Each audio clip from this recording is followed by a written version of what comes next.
All right. This is Workshop Wednesday, part of our weekly series. I need sales support. www.ineedsalessupport.com.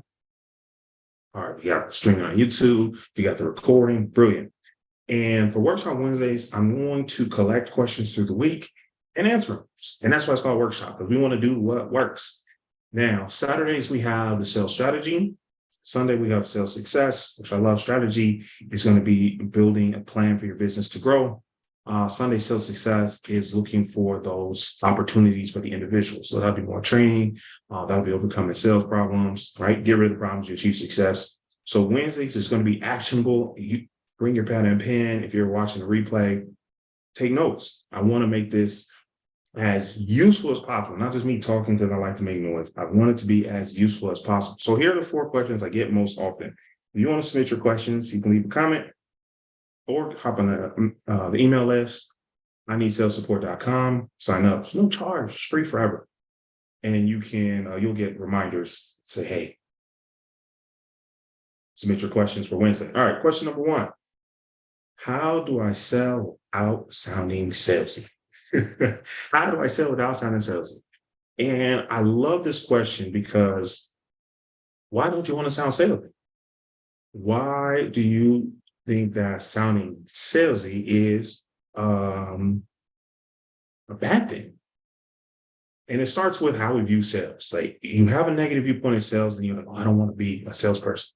But if you're asking me to pay you for a service or product, we're exchanging something monetary value for a product or service, that's a sale. That's a sale.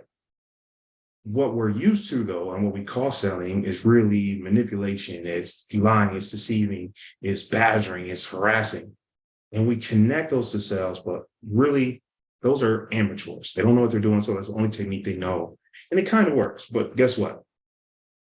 It doesn't work long term. These people aren't going to come back. They're not going to tell their friends, right? They're not going to refer you. They're not going to leave you good reviews, or worse, they're going to leave you a bad review. So those negative behaviors that become attached to sales need to be separated. Here's a better way to look at sales. Here's a better way to look at sales as a service. Okay. Look at sales as a service. What's this here? When you look at sales as a service, you don't feel bad about giving people the opportunity to work with you. You will say, hey, I'm here to help you. If you have a problem and you don't want that problem anymore, some people want the problems, let them keep. If you don't want that problem anymore, here's how I can help you get rid of it. So when you look at sales as a service, I want you to sound salesy. I want you to know there's going to be an investment on the other end of this conversation. In exchange for your investment, whether that's time, energy, attention, or money, in exchange for the investment, I'm going to give you something of value. So here's step 2 to avoid sounding salesy. Make sure the value is higher than the cost. Okay. Make sure the value, you want to make a note, you want to circle that, have a little greater than sign. Value should exceed the cost. I really love that feeling when people pay me $1,000, $2,500, $5,000, $7,000, whatever the number is. And they'll, at the end of the transaction, hey, I just paid my invoice. Thank you so much. Thank you so much, Bruce. I'm really excited. Why would someone be excited about paying so much money? Maybe it's a little bit for some, it's a lot for others. Doesn't matter. Why would someone thank me? They just gave me money. Well, they're not worried about the money.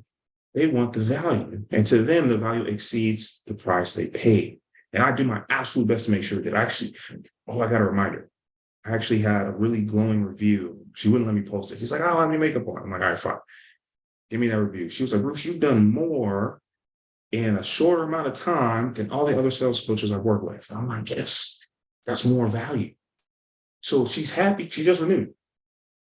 She's happy to pay me. And so I don't sound salesy. She knows that it's a business. There's costs associated, but they're excited to work with you because they know that you're here to serve them and that the value exceeds the price. The value exceeds the cost. In fact, it costs them more not to work with you because they have a problem they want to get rid of. So that's the last thing I'll say for this question. How do I sell without sounding salesy? Is make sure you start with the problem. Start with the problem you solve. So Perfect example. If you go to ineedsalessupport.com and said, hey, is your monthly revenue set to random? All right. Is it unpredictable? It's all over the place. It's up and down. It's a roller coaster. That's a problem because you can't plan ahead. It's a problem because you're frustrated. That's a problem because your business isn't growing. You're still digging yourself out of the hole from last month. You can't make any progress. That's a problem. So how do you solve that problem? You join sales support and go to the workshops on Wednesday. And what happens is if someone's doing $1 million a month, they're like, oh, I don't have that problem. And they'll keep scrolling. That's fine. That doesn't hurt my feelings. Congratulations. Cheers to many more $1 million months. But for someone who's like, man, I did 1,000 last month. I did 8,000 a month before that. I did $2 a month before that. And I did 6,000 a month before that. I got to get this together. They're going to be excited. Oh man, I've been looking for this, and they're going to sign up. And that's one of the things I teach with sales strategy is how do we introduce people to the solution after we've made them aware of the problem? Some people aren't aware of the problem. That's a whole nother conversation. But when you start with the problem, you're educating them, you've already started adding value. You already begun serving them. I promise, I assure you, I'm confident you will run into less pushback when you start with the problem. You won't sound salesy, okay? All right, awesome. If you want me to dive deeper in that, just throw it in the comments. So let me go back over to YouTube, check, make sure there's no comments. All right, looks good. So the next thing, what's the other question I get? Oh, what is your best sales technique? What is your best sales technique?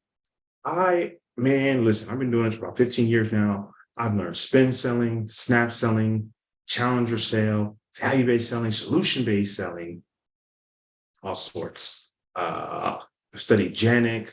I studied, what are those other guys called? There's Janik Group, Dale Carnegie, and on and on. HubSpot, I'm sales certified by HubSpot. Here's the most valuable technique. I can show you different methodologies that can vary from whichever product or service you're offering, and it depends on your client, right? But here's something all of you can use right now. Ask better questions. Oh, look, if you're on YouTube, you see like it auto-filled and ask better questions because I talk that over and over and over again. If you ask better questions, you get better clients. Better questions, let me write that down. Better questions equals better clients. Why is that? I had a great call with someone yesterday, and his values were very important. His company values are his personal values, so very important. And he wants team members and customers that fit their value. So what I'm working with him on is building a sales strategy, is setting up questions that identify this is the client I'm looking for. This is a client I want to work with. This is a client that we're going to get along. Maybe you're not best friends. That's not the point. You're not going to send each other Christmas cards or birthday presents. But it's someone that you don't mind working with. And that's the lovely thing about what I do is I don't want you to beg people to work with you. I don't want you to convince people to work with you. I don't want you to have to give discounts to get people to work with you. Well, let's ask questions to help identify this is someone I want to work with. And then we're going to ask questions to understand their needs, wants, and priorities. Why do I say needs, wants, and priorities? So what you need to eat. You got to eat. Just, stay healthy, energized, right? But I want some cheese pizza. I do not need cheese pizza. There's so many things to eat. Cheese pizza probably isn't the healthiest thing to eat. But what's my priority? My priority could be, hey, I want to be healthier. So I'm going to recommend, hey, here's a salad, right? Here's a vegan dish. Maybe some juice, smoothie. And this is what happens when you match people with their priorities. You don't have to convince them. Hey, Bruce, I understand you're working on getting healthier. I have some really delicious vegetarian food I want to recommend. Well, okay, I'm listening. Now, let's say Bruce don't care about none of that. Bruce just loves good food. They say, Bruce, I know you love good food. You like pizza? Yeah, I love pizza. Okay, great. You have any allergies? No allergies. I don't eat any pork. No pork. Okay, no pork. Got it. Hey, listen, there's a taco spot over in, was it Midtown? You got to try this place. Yeah. So now I don't care about healthy. What's my priority? I just want delicious food. So when you ask questions, you understand their needs and wants and their priorities. So is this a priority and need, or is it a priority as a want? And how important is it that they achieve that goal?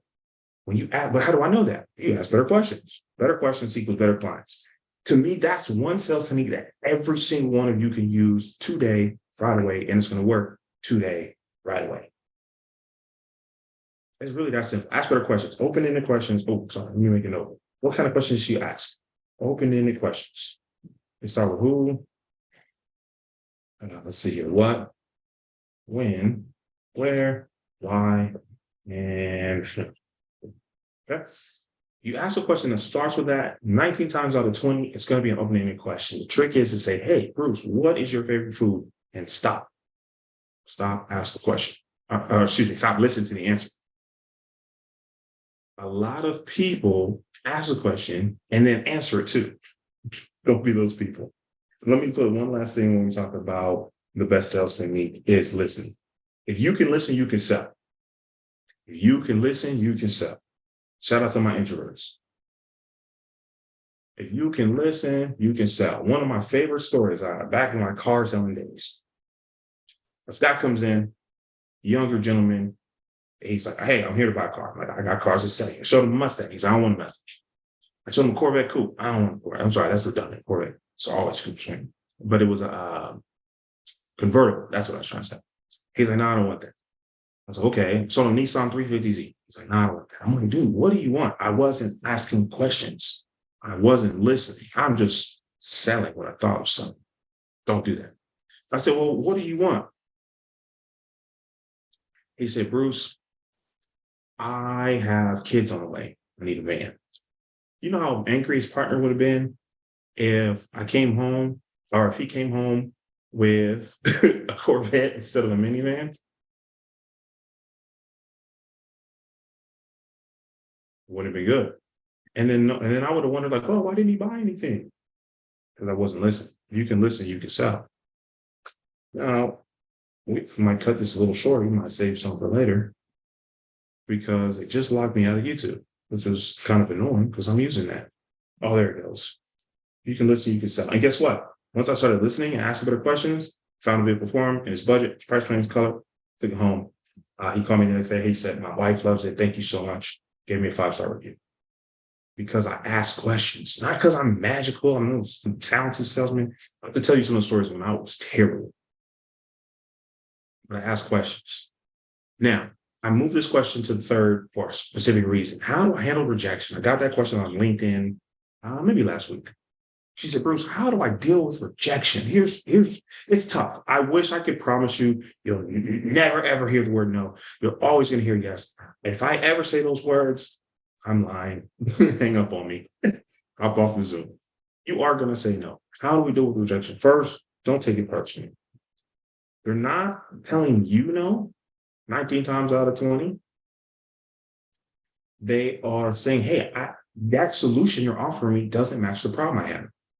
And so what we have to ask ourselves is this the wrong person, the wrong problem, or the wrong time? Okay. So the wrong person could be, we're talking to the janitor and not the CEO. And I don't mean to be rude, respect to the janitors, but they just don't have a budget to pay you. So that's the wrong person. So they can't tell you yes. Okay. We got to make sure we're talking to the right person. Now, what's another reason to say no? It could be the wrong problem. Okay. If I say, hey, listen, actually, okay, I'll use the example of me again. I was on the phone with a client. I said, hey, everyone needs sales. So I don't really need sales training. I was like, everyone can benefit from sales. It helps boost their confidence. Actually, I don't really need sales. I was like, everybody, business from sales. It's the lifeblood of the business is sales. So like, I don't want sales. And again, I just went over this. I'll say it again because I'm talking to me. I wasn't listening. I was talking when I should have been listening. I didn't ask questions. I didn't listen to the answers. Fortunately, I was trying to solve the wrong problem. How did I know it was the wrong problem? I didn't, because I didn't ask. Fortunately, I accidentally asked the right question. I ain't an open-ended question. I said, well, what did you schedule the call for? I accidentally asked the right question, so you can do it on purpose. So then they said, oh, I want to get better at speaking. Now, I don't do speaker coaching anymore. I've got some great friends to recommend for you. But I was hearing no because I was offering a solution to a problem they didn't have. So one way to avoid rejection is to talk to people who have the problem that you solve. If they don't have the problem you solve, don't offer it. They can't tell you no if you never offer it. And that's something so simple and obvious, but a lot of times we just say, oh, well, this is for everyone. And we end up giving ourselves a lot of headache because we're talking to the wrong people about the wrong problem. All right. And then last but not least is the wrong time. This is a big one when I was sold into SLED, state, local education, right? If the budget had expired or had been exhausted, they weren't going to buy. They want, they might be the right person, they might have a problem, but they weren't going to buy. So the question I would ask is, when does the budget renew? And that's where we will focus. That's where we focus. So sometimes they're not telling you no, they're telling you not yet. That's how I got on rejection. It's really easy to say out loud, but don't take it personally. Remember, it's the solution, not the person. 98% of the time. All right, last one. I'm gonna hop off here. I gotta go get some supper. How do I raise my prices? How do I raise my prices? I love this one. Ooh, give me 2 seconds here. I think I have a course for this. You go to New Skills, New You, and click on Digital Courses. Here it is, Picking the Perfect Price. I'm gonna put this in the show notes. Can I leave a comment somewhere? Where do I leave comments? All right, I'll figure that out later. Picking the perfect price. There's 5 ways to increase your prices. The first one is just double it. Listen, the more people that you talk to, the more you'll realize that someone will pay their price. You just have to find the sweet spot where you have the time and resources in between each client. Because if you raise your price, it's 4,000%, someone will buy it. But how long is it going to take you to find that person? So let's see here if I remember these. The first is community. People love to be a part of something. One is access. That can be one-on-one calls. That can be Zoom. Let's see, community access. Oh, I'm drawing a blank. That's why you gotta have slides, guys.